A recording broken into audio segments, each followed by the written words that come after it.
Hi, my name is Joyce. Hi, my name is Gurjeen. Hi, my name is Celeste. Hi, my name is Shangjie. Hi, my name is Jiaxuan. In this video, we are going to analyze the new approach and discuss whether the new approach has better or clarified the law in this area.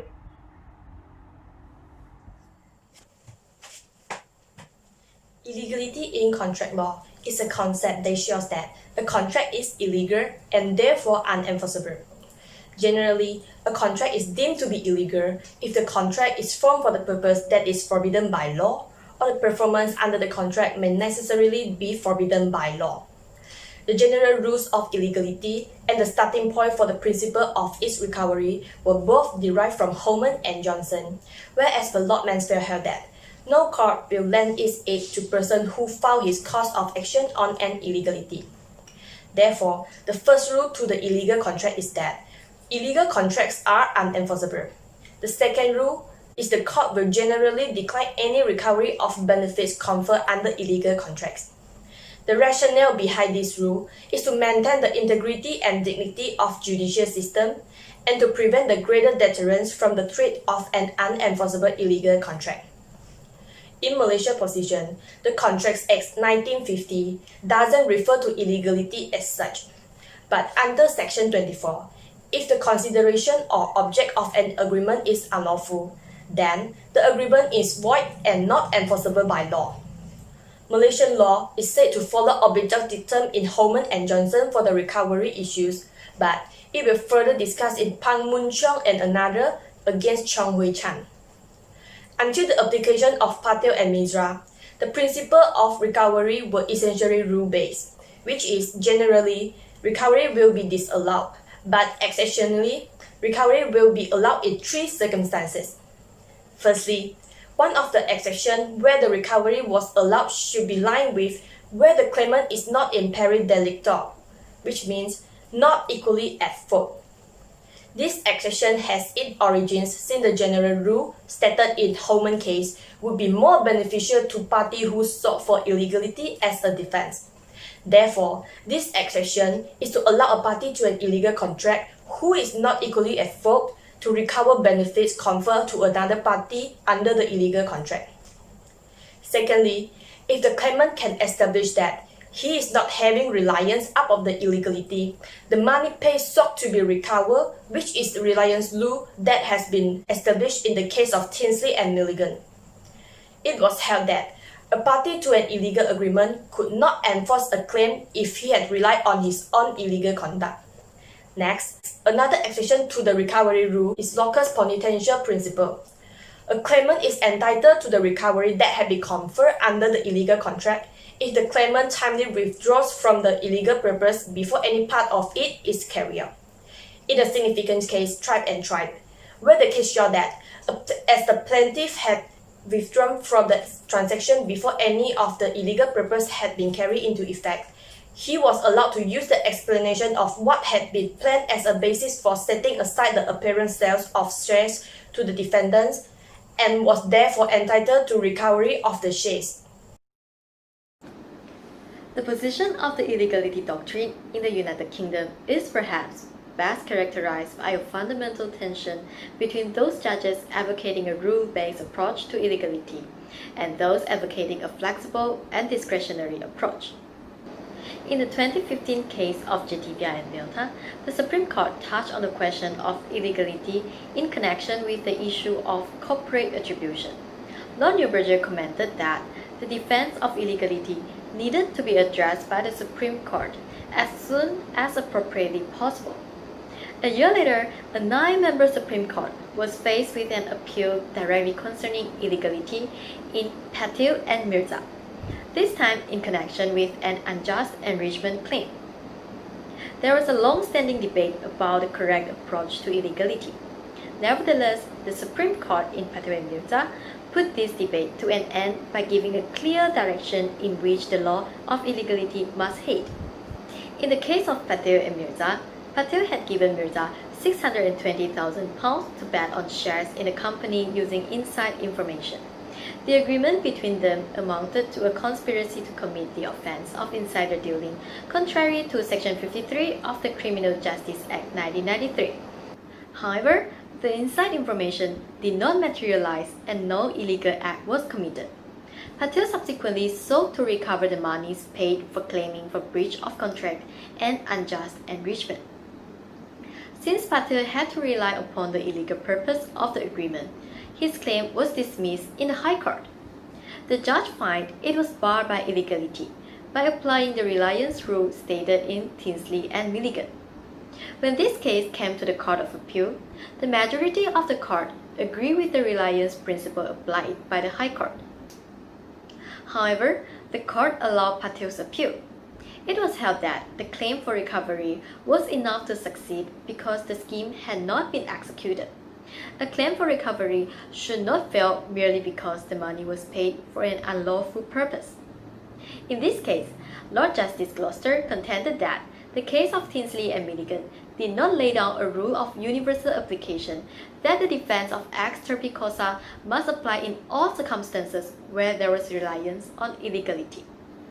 Further, it has to be considered whether or not allowing the claim would contravene the rules that created the illegality or public policy in general, and whether or not in all circumstances denying the claim would be a proportionate response to the illegality. Basically, what Lord Justice Gloucester has said in the Court of Appeal has led to the majority decision in the Supreme Court. In the United Kingdom Supreme Court, the majority had rejected the old approach of the granting of recovery and prescribed a new approach. In this case, the issue is whether Lord Mansfield's maxim precludes a party to a contract tainted by illegality from recovering money paid under the contract from the other party under the law of unjust enrichment. On one side, it is argued that the maxim applies and that the court gives no existence to a party which has engaged illegality, while on the other side, it is argued that such an approach would not advance the public policy which underlies Lord Mansfield's maxim once the underlying policy is properly understood. According to what Lord Mansfield said in the case of Holman and Johnson, no court will lend its aid to a man who finds his cause of action upon an immoral or an illegal act. There are actually two broad policy reasons for the common law doctrine of illegality as a defense behind this maxim. First, a person should not be allowed to profit from his own wrongdoing, and second, the law should be coherent and not self-defeating. However, Lord Thorson expressed his view that the maxim stated by Lord Mansfield is too extreme and inflexible, where the question of whether allowing recovery for something which was illegal would produce inconsistency and disharmony in the law are neglected. Lord Thorson then concluded that the essential rationale of the illegality doctrine was that it would be contrary to the public interest to enforce a claim, and it would be harmful to the integrity of the legal system if it did so. In assessing whether the public interest would be harmed in that way, it was necessary to consider that the purpose of the prohibition and whether the purpose would be upheld by the denier of the claim, and any other relevant public policy on which the denier of the claim might have an impact, and whether denial of the claim would be proportionate to the illegality. While considering whether it would be disproportionate to refuse relief, various relevant factors, including the seriousness of the conduct, essentiality to the contract, whether it was intentional, and whether there was a marked disparity in the parties' respective culpability, will be taken into account. In the case of Parking Eye Ltd and Summerfield Stores Ltd, disallowing the claim of the recovery would be disproportionate as the illegality did not affect the main performance of the contract, and denial of the claim would have given the defendant a very substantial unjust reward. Hence, in order to respect for the integrity of the justice system, the courts have to produce results which are just and proportionate. Lord Thorson also mentioned in the case that it is better for the court to look openly at the underlying policy factors and reach a balanced judgment in each case rather than having over-complex rules which are indiscriminate in theory. However, he went on to suggest that the list of policy factors should not become a complete substitute for the rules about illegality, but rather, those rules should be developed and applied with the degree of flexibility necessary to give proper effect to the underlying policy factor. Furthermore, Lord Towson also agreed with the Lord Gloucester approach and conclusion, where she correctly raised the issue of whether the policy underlying the rule, which made the contract between Mr. Patil and Mr. Mirza illegal, would be stultified if Mr. Patil's claim in unjust enrichment were allowed. It was said that a person who satisfies the ordinary requirements of a claim in unjust enrichment will not be debarred from recovering money paid or property transferred. So, Mr. Patil is entitled to restitution of the money paid to Mr. Mirza on the basis that otherwise Mr. Mirza would be unjustly enriched. Lord Kerr agreed with the new approach commended by Lord Towson, which does not involve engaging with an open and unsettled range of factors, and agreed that appeal should be dismissed. It was said that this approach outlines a structured approach to the problem and will promote consistency in the law. The decision of the majority 5-4 in Patil Mirza has already been discussed. This decision is not found in any previous authority or approach. A new approach has been established in this case. However, to put the decision of majority in context, there is a need to consider the views of the minority. Lord Sumption, one of the judges with dissenting opinion, has described this discretionary approach as revolutionary, as it converted a legal principle into an exercise of judicial discretion. Thus, it would not offer the same coherence and certainty as the long-established principle as identified in the Holman and Johnson. Such a change would lead to complexity, arbitrariness, uncertainty, and also a lack of transparency. Further, Lord Sumption contrastly outlined a more rule-based approach, which did not involve a departure from the reliance rule which was stated in the Tinsley and Milligan. Lord Sumption, Lord Newberger, Lord Mans, and Lord Clerk similarly took the view that, generally, a claim to recover for the sum paid under an illegal agreement can be achieved if the restitution was consistent with policy and proportionality. Now, we are going to talk about cases that apply the new approach after Patil and Mirza. In the case of Singularis Holdings and Daiwa Capital Market Europes, in the High Courts, Mrs. Justice Rose had applied the Patil and Mirza test and concluded that denying the claim could be disproportionate as there was fraud and breaching of fiduciary duty by considering the three factors. Her decision demonstrates a clear and comprehensible application of the range of factor approach as laid down in Patil and Mirza to the illegality defense. The Court of Appeal dismissed Daiwa's appeal in its entirety, agreeing with the reasoning of Justice Rose on those issues. When it comes to the Supreme Court, Daiwa's appeal was again dismissed with unanimous judgment upholding the lower court's view. The next case to be looked at is Henderson against Dorset Healthcare University NHS Foundation Trust, where the Court of Appeal held that this case was precluded by the Court of Appeal decision in Clunies against Camden and Islington HA, and the House of Lords decision in Gray against Thames Trains Limited.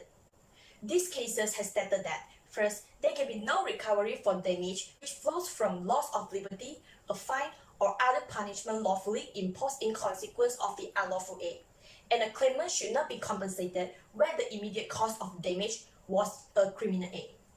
Court of Appeal held that Patil and Mirza had not disturbed the approach in Clunies and Gray, and therefore dismissed her claim without reference to the reliance approach.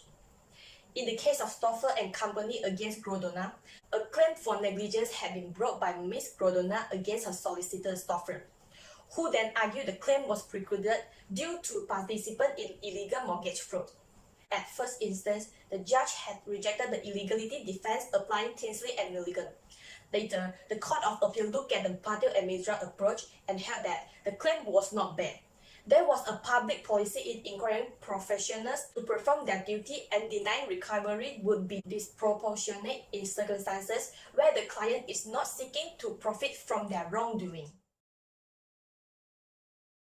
In relation to the principles of recovery, the Malaysian Court of Appeal in Pang Manchong and another against Chong He Chan had recently adopted the new approach of Patir and Mirza.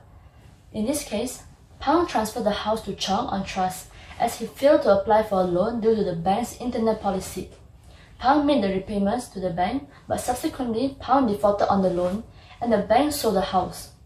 Both Pang and Chong claimed for the surplus of the funds. The High Court allowed Chong's claim, but later Pang's appeal was allowed by the Court of Appeal, which stated that his action did not amount to illegality. However, the Court of Appeal went further to consider that even if Pang's actions were illegal, the illegality defense could not be used as it may be disproportionate and potentially unjust, as Chong would profit from her own wrongdoing. Since this case was only the decision of the Court of Appeal, the application of Patir and Mirza approach in Malaysia remains uncertain. Later, the recent case of Liputan Symphony Sendirian Berhad against Pembangunan Orchid Desa Sendirian Berhad was called upon to formulate a public policy test. In this case, one of the issues raised before the Federal Court was whether a sale and purchase agreement executed between the parties were void for illegality.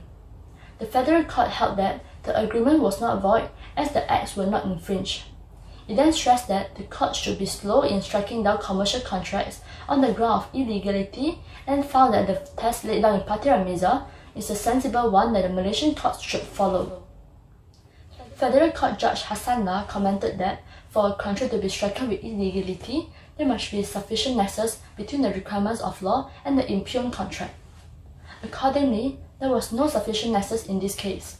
Hence, it may be disproportionate to make such agreement unenforceable when the infringement of the two acts is only punishable by a fine upon conviction. The recent decision of the Malaysian Federal Court clearly indicates that the court is in favour of the factor-based approach formulated in the English case of Patir and Mirza rather than the long-established traditional approach, thereby bringing the Malaysian position into line with the latest development in the English common law. The new development by Liputan Symphony case is being applied in the recent case of Suruhan Jaya Security Malaysia against Lim Kok Boon and another, and the application of Patir and Mirza in Malaysia is confirmed. Certainty is what the courts are trying to strive for all the time. In order to promote certainty, consistency, and predictability of the law, reforms in law are essential. Before Patir and Mirza, the previous approach had been heavily criticized. Even the Law Commission of England and Wales described the effect of unlawful performances on parties' contractual rights as very unclear in its consultative report. Different opinions by the judges had arisen on this matter until the case of Patir and Mirza, which finally gave the court the chance to review on this issue. In a leading judgment given by Lord Towson, he rejected the rule-based approach and the reliance rule and constructed the trio of considerations mentioned in the new approach. Instead of saying it is a completely new approach, it seems like an improvement of the previously existing law by combining important considerations mentioned in different cases. For example, in the case of tribe and tribe, the public concise test was raised to address the policy consideration that the court must weigh or balance the adverse consequences of granting relief against the consequences of refusing relief. But the adoption of this flexible test was rejected by the House of Lords. However, this seemed to be reconstructed in the new approach, albeit a modified form.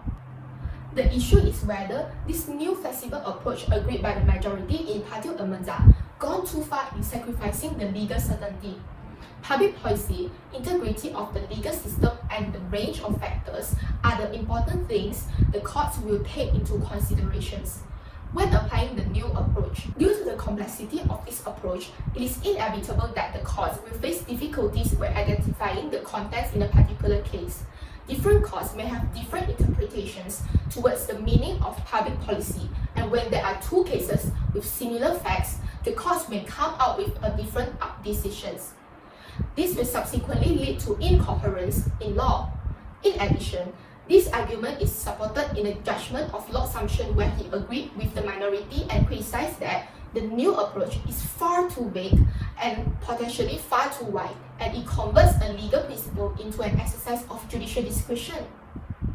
Although the right to recover benefits or property transferred under an illegal contract was broadened, its scope seems to be unclear as some uncertainties have not been clarified. Firstly, there may be situations where the nature of illegality is such that the court will not permit the claimant to recover the value of any benefit of property transferred to the defendant. The Supreme Court cited an example of drug trafficking where the seriousness of the illegality could preclude the claimant from entitlement for an unjust enrichment would have to be reversed. Although the Supreme Court was silent on this point, the possibility to recover in such exceptional cases is very low. Second, the phrase mentioned in the new approach, a person who satisfies the ordinary requirements of a claim in unjust enrichment, requires further clarification. It is clear in cases where the claimant is unaware of the illegality or withdrew from the illegal transaction before any performance had taken place. However, it becomes difficult when there has been substantial or partial performance under the contract. The claimant will lose his rights of recovery because the consideration has not failed, so the ordinary requirements of a claim in unjust enrichment were not satisfied. The UK law does not recognise a right to recover benefits transferred upon partial failure of consideration. However, the Patel case seems to indicate that there might be right of recovery under such circumstances. Other than the issue of uncertainty, the old law in Tinsley also seems to be unjust as it is too rigid, allowing the guilty party to obtain benefit from his own wrongdoing. However, even if the new approach has sorted out the issue of unjust enrichment, but the new issue of injustice arises as the court has greater degree of discretion when deciding the cases. As Lord Sumption stated that there would appear to be no principle whatever to guide the evaluation other than the judge's gut instinct. The trial considered Lord Tolson's range of factor test to be far too vague and potentially too wide, requiring the courts to make value judgments in an unspecific and non-legal sense. Due to this, it may mean that different judges may make different decisions that may lead to unjust outcomes. As Lord Sumption commented, we will be doing no service to the coherent development of law if we simply substitute a new mess for the old one. Hence, it may seem that different issues of unjust does exist in both new and old approaches. On the other hand, the new approach by Lord Tolson will seem to have adopted a greater degree of flexibility compared to the rule-based approach that was rigid as laid down in Holman and Johnson. This allows the court to reach a satisfactory result in an open and transparent way when deciding the cases. However, flexibility needs to be balanced with other issues like certainty and justice, as a flexible approach may produce less certainty than the clear and acceptable rules. Moreover, the new approach has also promoted proportionality, as Lord Tolson emphasized that public interest is best served by a principled and transparent assessment of the consideration identified, rather by application of a formal approach that may create disproportionality. However, it cannot be said that proportionality was previously never a consideration, as there had been cases decided under the non-in-pari delicto and locus penitentiae exceptions. It is just the fact that the new approach emphasized the need for such consideration by the court. The new approach in Patel and Mirza has moved the law forward in resolving the disagreement in the English courts about the approach to be adopted for illegality defense. The range of factors approach provides the court the necessary flexibility to give effect to the values of the community and at the same time ensure that unjust outcomes are avoided. In addition, the approach requires that the balancing of public policies is done in an open and transparent manner.